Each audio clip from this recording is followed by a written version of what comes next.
Welcome to Hopewell Heights. This is a home-centered channel where I talk about everything from homesteading to homeschooling to homemaking, a little bit of home birthing, all here from our fifth generation family farm. My husband and I have lived here on his family's farm for about 7 years with our now 5 children. And today I'm going to take you along with me on a homeschool day and show you what is on the menu. Talk to you about, how I meal plan and show you what's cooking. So this particular morning when I'm filming, I got a late start because I slept in a little bit. And that's the beauty of homeschooling. There's flexibility. I like to stay structured and I do have set rhythms and routines, but if we're out late the night before school for a game or a practice or something with the kids, then I can sleep in and that's okay. But normally I would be getting up before the sun rises and making my coffee, preparing for our day, and just getting a head start on chores, maybe throwing in a load of laundry, putting away dishes from the night before. But really, my favorite thing about the early morning is just the quiet. And so, yeah, I get up, I make my coffee. Sometimes I have a baby and a toddler who are already awake, but sometimes they're still sleeping.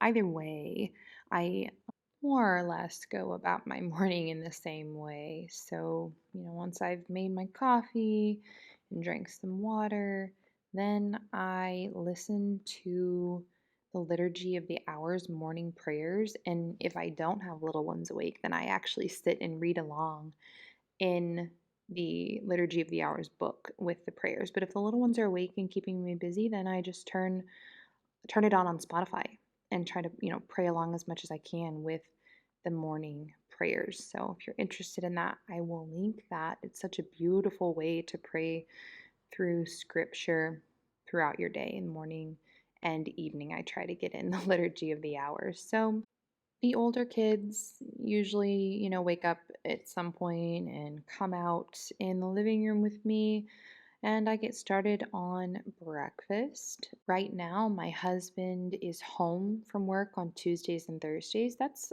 more of a newer arrangement for us. He has gone part-time at his job, so that's kind of nice having him home. And this was actually, I believe, a Tuesday that I was filming this, so he was home.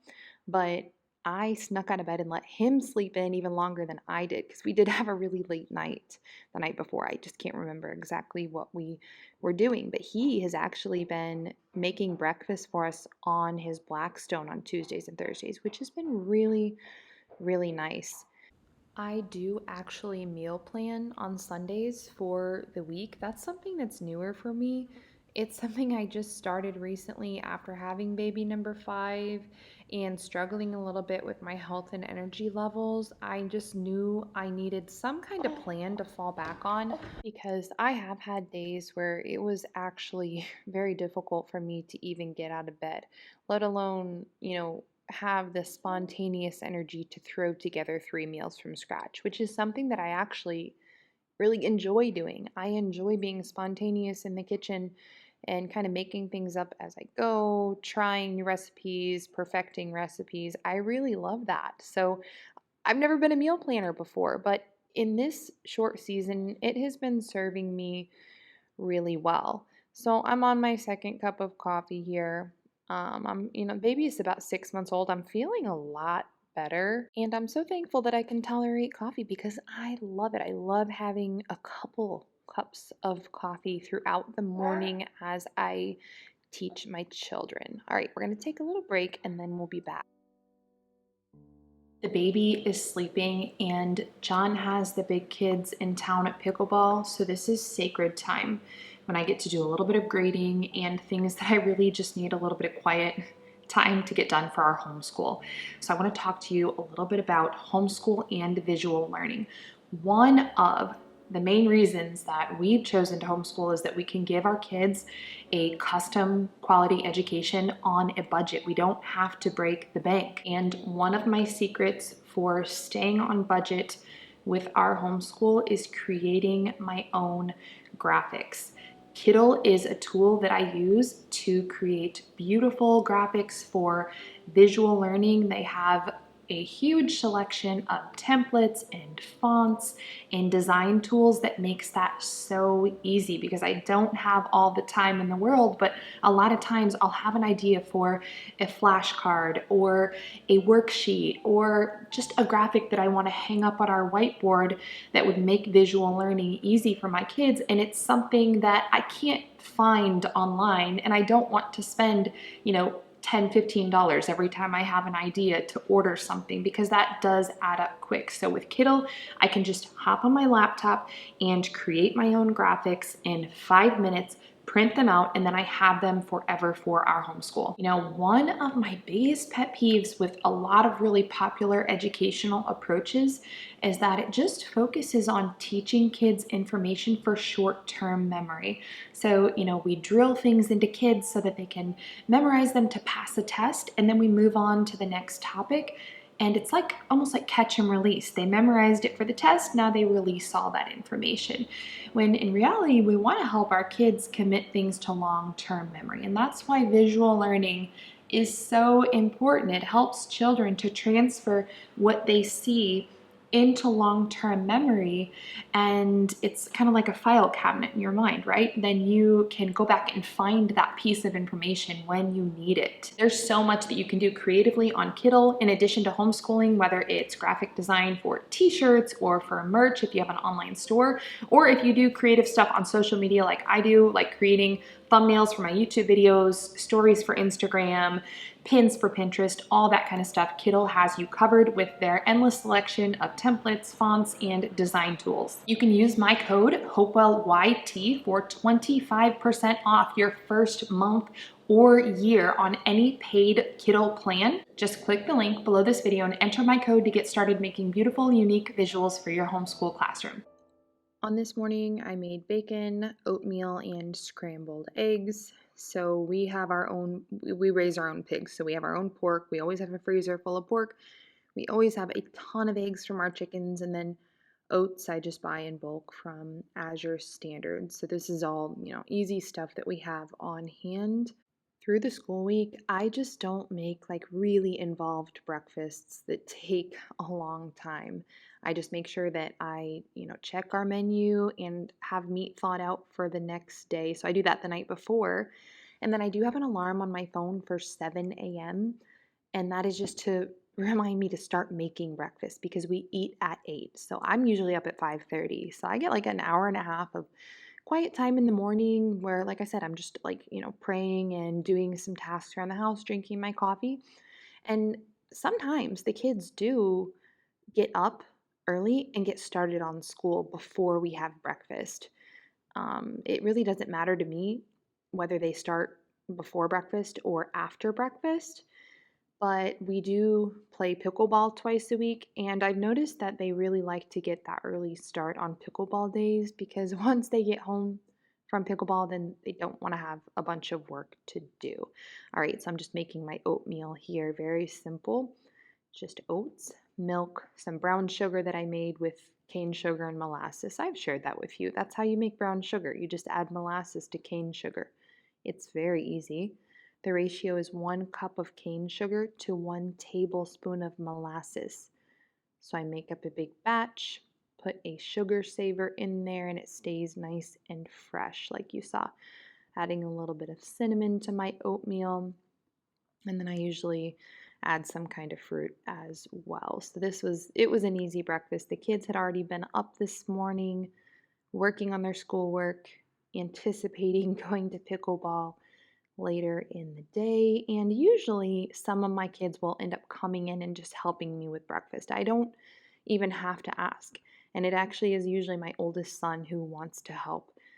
He loves to help in the kitchen. He loves to cook. He loves to grill. He likes to use my husband's smoker. He's just very into cooking. Not so much baking. That is more my daughter. Like if I'm baking something, then she is going to be right by my side. She's even told me that she prefers baking to cooking, which that's probably pretty typical of like an 11-year-old girl. I would venture to say I remember being that age and I preferred baking as well. So, as I said, breakfast is around 8 o'clock every morning. Now, when the toddler wakes up early, which he usually wakes up anywhere between like 6:30 and 7, but sometimes toddlers are just hungry right when they wake up, and I just give him a smoothie or a banana or something quick like that. So for the toddler, the 8 o'clock breakfast is a lot of times, like it's like second breakfast, which those of you who have had toddlers, you know exactly what I'm talking about. In fact, I remember in the early years when I just had little kids. I mean, we always had like a first and second breakfast because they were all little. But as my kids have grown, the older ones are not, starving like first thing in the morning when they wake up. They're perfectly fine to wait until 8 o'clock for our big family breakfast. And by the way, I've talked a little bit about like my gut healing journey, and this was my breakfast. I was eating yogurt because my stomach is just still a little bit funny. Eggs can give me trouble at times, which I don't think eggs are a bad food. They're great food. I'm serving them to my family. I love eggs. I can eat them baked into things, I figured out, but I just haven't healed to the point to where I can tolerate like a big helping of scrambled or fried eggs or anything like that. But the baby's only 6 months old. This autoimmune flare up should run its course fully by the time he's like 9 to 12 months. So, yeah, I'm used to it. This is the third time I've been through this, a postpartum autoimmune flare. I've talked about it in previous videos, so you can just go back and find my videos on gut healing and I'll give you more details on that. But if you're in a season where you need to eat differently than your kids, my recommendation would be just like don't make a big deal of it. Like, keep it simple for yourself. Eat what you need to eat to achieve whatever health goal you're working on, whether that's just that you have food sensitivities or you're gut healing or you're trying to lose weight. Just, have your meals prepped separately and eat them, and don't make it a big thing. All right, moving on. I was propagating some English ivy. Like all you do is just basically, clip some and put it in water until it develops a root system. And then I was doing that because my English ivy was so leggy that I really wanted to fill out the pot. So I cut off the long vines and, propagated a few to fill it out. Houseplants are just as effective at, removing harmful pathogens from the air as air purifiers. So I keep a lot of houseplants. But anyway, back to our homeschool day chat. After breakfast, we get straight to our studies. And during the school day, is this is a time where I'm my kid's teacher. I'm not anything else. I'm not focused on, you know, anything but teaching them and feeding them and taking care of them. I might have my camera set up to film a video, but that's it. I'm not looking at my computer. I'm not on my phone. I'm not editing anything. I'm not typing out emails. I'm just focused on them. I just know how important it is for me to be fully, not only physically present, but mentally emotionally present for them as well because I haven't always been good about that. There have been years where I've been, really distracted by my phone or by other things or whatever during their school day, and that's not fair to them. This is a job that, educating them is an important job and it deserves my full attention. So, at this point in the day, the kids had gotten done their morning schoolwork and they had left for pickleball. So it was just the baby and I. And I actually had a freezer meal that I pulled out. So this was an easy lunch. This is something I do a lot during the homeschool week is we eat leftovers for lunch or I, get something out of the freezer.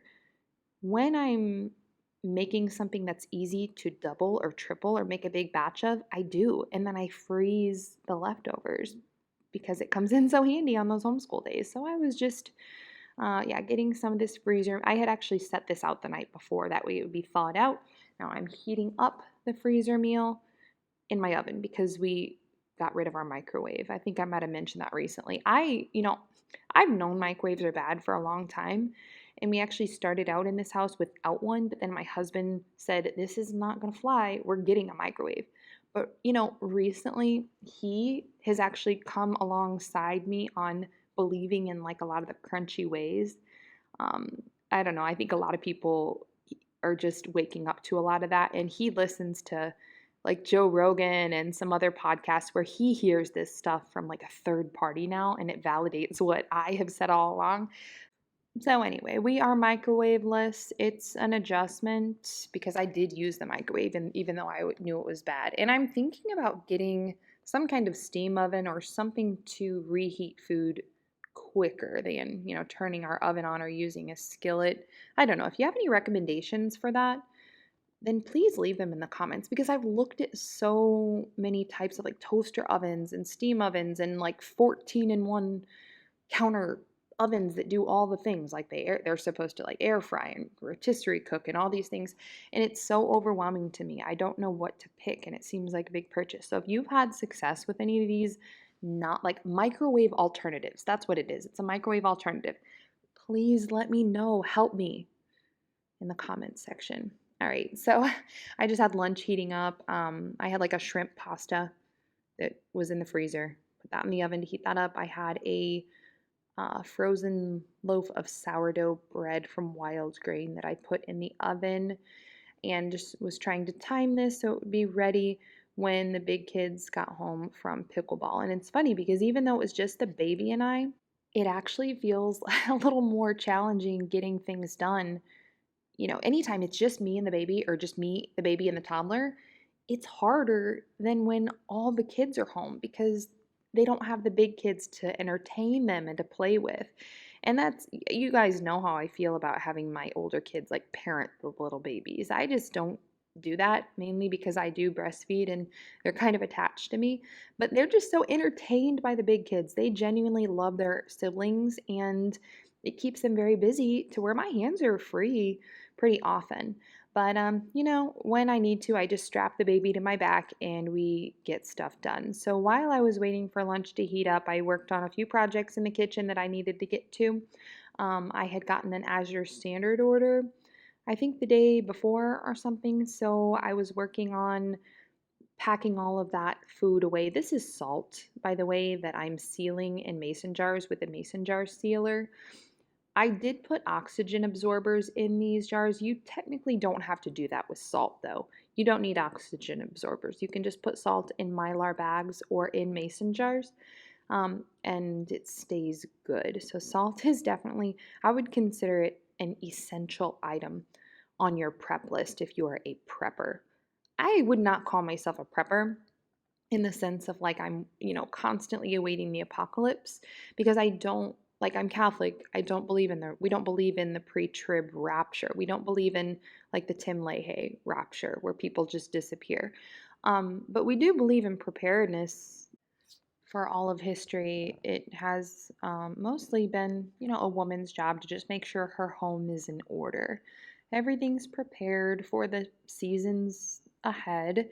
And, when you're prepared, then you have more to share with others in times of need. So, not only is the goal to just have enough to take care of your family, but like I said, if a need arises, then you are stocked up and prepared. Anyway, I also had a big pot of bone broth on the stove, so I was just straining the bones and everything out. Anytime that I make a whole cut of meat with bones, everything goes back into the pot after we've eaten the meat. So the entire carcass, bones, if there's any skin, whatever was left over goes back into the pot, and I add water and simmer it, turn it into bone broth, which is just one of the most nutritious pantry staples that you can keep on hand. So anytime that you see a huge pot or Dutch oven on my stovetop in the background in any of my videos, there's a good chance that there's bone broth simmering or cooling down, waiting for me to can it. Or sometimes, if I don't feel like pressure canning it, then I just put it in the fridge and I know that I'll get to it.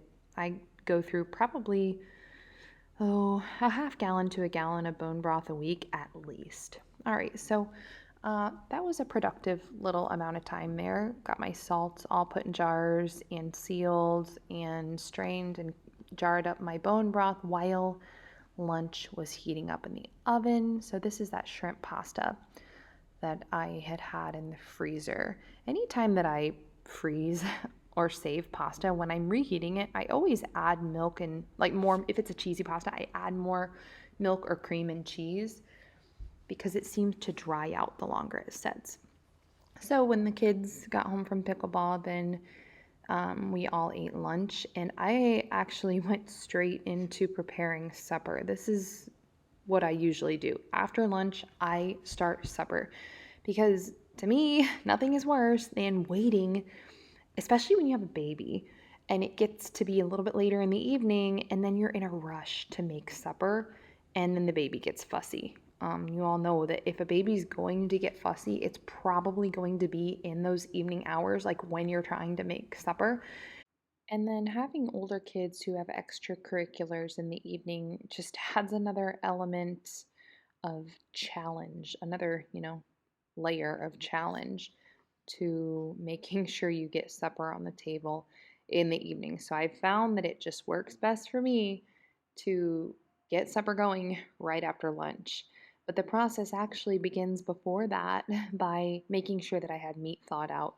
And that's really something that I don't thaw out meat for the whole week because we have a lot of people in our family and we eat a lot of meat. That would be a ton of meat to let sit in my fridge all week.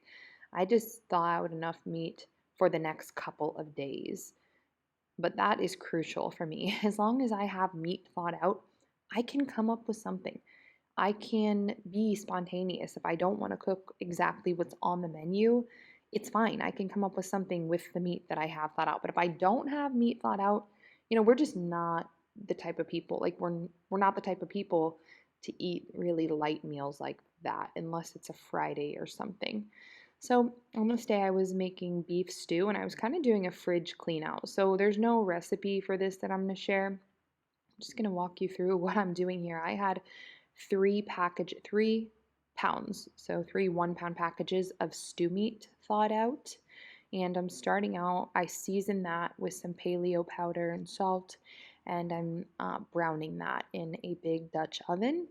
And while I was browning that, just went around, tidied the kitchen from lunch, finished up the dishes that we had from lunch and from breakfast. I don't typically do dishes after breakfast. After breakfast, everything just goes in the sink and we get started on school. That is our priority in the morning after breakfast is we've got to get on school and get as much done as possible that in that earlier part of the day.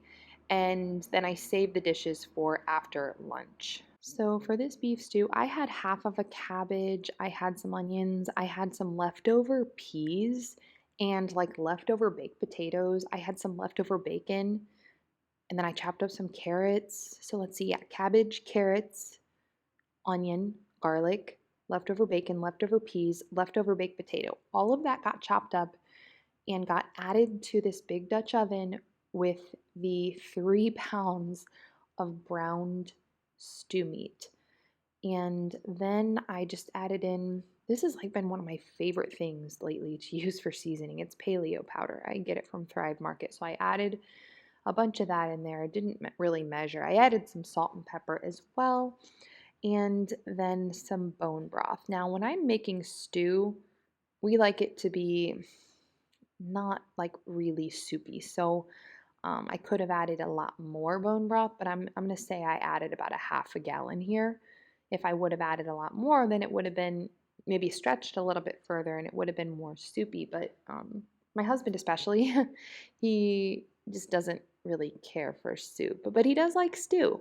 So once I added all that to the Dutch oven, then I just put it in the oven and cooked it low and slow at like 250, and I knew it would be ready by dinner time and the meat would be nice and tender. Anytime you're cooking big chunks of beef, whether it's roast or stew meat, you want to brown the meat on like over high heat on your stovetop and then roast it slowly so that it's tender. So after that, I made myself a snack. I usually have this in the afternoon. It's kefir with like I don't know, some chocolate chips, like dark chocolate chips and cashews and some date syrup or something. I'm just a creature of habit, and this is something I've been eating a lot of to work on healing my gut. Kefir is just fabulous for gut health. So I try to have some every day. All right, so that particular night, everyone got home really late again from football practice, and I just forgot to get my camera out and show you guys the beef stew, but it was so good. And that big pot lasted us for, I think, like 3 meals. So this was the next day we were eating it for lunch. Like I said, we do a lot of leftovers on homeschool days, and it was so delicious, so nice that I had it in the fridge and ready to go. So thank you for coming along with me on this homeschool day as I showed you what we eat in a homeschool day. Don't forget to check out the offer that Kittle has for Hopewell Heights subscribers in the description below the video. I will see you all next week.